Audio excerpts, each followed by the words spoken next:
Une goutte d'eau puissante suffit pour créer un monde.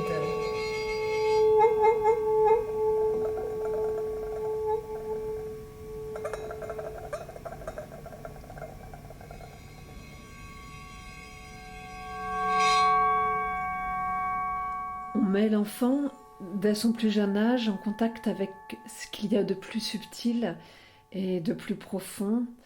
On le nourrit dans sa capacité de très fine perception.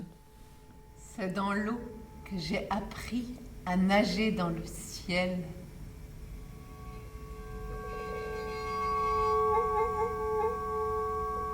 Le rêveur descend dans le bassin. L'écriture profonde et dense de Gaston Bachelard, dans son essai L'eau et les rêves, est empreinte d'images poétiques et elle permet encore davantage de pénétrer dans le mystère et la matière de l'eau.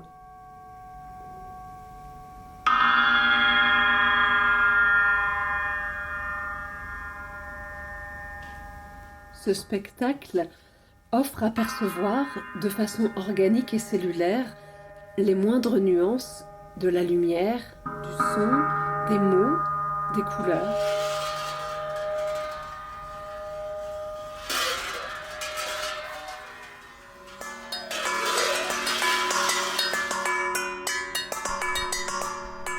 On immerge le petit enfant dans un bain sonore et visuel d'ondes.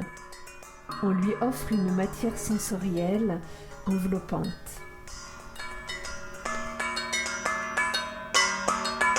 En rêvant, au bord de la rivière, j'ai voué mon imagination à l'eau fraîche et claire.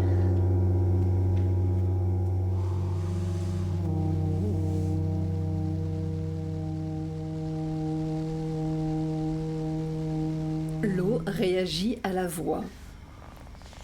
L'eau danse sous l'influence des ondes sonores.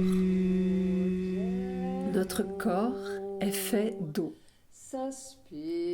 Ce spectacle questionne donc la responsabilité de chacun dans ce qu'il émet, notamment dans la relation adulte-enfant.